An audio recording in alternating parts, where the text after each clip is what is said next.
নব্বইয়ের দশকের জনপ্রিয় বলিউড ছবি আশিকীর নায়িকা অনু আগরওয়াল আবারও শিরোনামে। সম্প্রতি এক সাক্ষাৎকারে তিনি জানিয়েছেন তিনি নিজের মূত্র পান করেন এবং এতে স্বাস্থ্য উপকারিতা পেয়েছেন।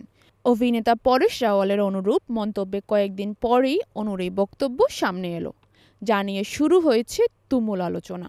অনু আগরওয়াল বলেন, অনেকে জানেন না, হয়তো সচেতনতার অভাবেই, কিন্তু মূত্রপান যোগব্যায়ামের একটি প্রাচীন চর্চা। আমি নিজেও এটি করেছি এবং উপকার পেয়েছি। তিনি আরও ব্যাখ্যা করেন, তবে পুরো মূত্র নয়, নির্দিষ্ট একটি অংশকে অমৃত হিসেবে ধরা হয়। এটি অ্যান্টি এজিং, ত্বকের বলিরেখা দূর করে এবং সামগ্রিক সুস্থতার জন্য উপকারী। এই বিষয়ে বৈজ্ঞানিক প্রমাণের অভাব নিয়ে প্রশ্ন করা হলে অনু বলেন, বিজ্ঞান কত পুরনো, ২০০ বছরের, আর যোগব্যায়াম চলছে হাজার বছর ধরে। আমি সম্পূর্ণরূপে এই প্রাচীন চর্চার পক্ষে। এর আগে আরেক বলিউড অভিনেতা পরেশ রাওয়ালও মূত্রপানের অভিজ্ঞতা শেয়ার করেন। দ্য লালন টপকে দেওয়া এক সাক্ষাৎকারে পরেশ বলেন, একবার আমি নানাবতী হাসপাতালে ভর্তি ছিলাম। তখন অজয় দেবগনের বাবা বীরু দেবগন আমাকে দেখতে এসে পরামর্শ দিয়েছিলেন সকালে নিজের প্রস্রাব পান করতে। তিনি বলেছিলেন, যোদ্ধারা এটাই করে, এতে শরীরে কোনো সমস্যা হয় না।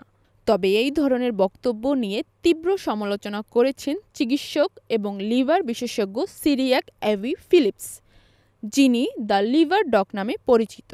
তিনি সতর্ক করে বলেন, কোনো বলিউড তারকা করেছেন বলে কেউ যেন নিজের বা অন্যের প্রস্রাব পান না করেন।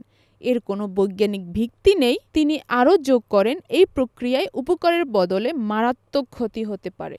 এই মন্তব্য ও অভিজ্ঞতাগুলোর মাধ্যমে আবারও আলোচনায় উঠে এসেছে বিকল্প চিকিৎসা পদ্ধতি বনাম বৈজ্ঞানিক স্বাস্থ্যচর্চা বিতর্ক। বিষয়টি নিয়ে সামাজিক মাধ্যমে চলছে ব্যাপক বিতর্ক। এক পক্ষ এর পক্ষে যুক্তি দিচ্ছেন প্রাচীন যোগচর্চার পক্ষে, অন্য পক্ষ এটি ছদ্মবিজ্ঞান হিসেবে বাতিল করেছেন।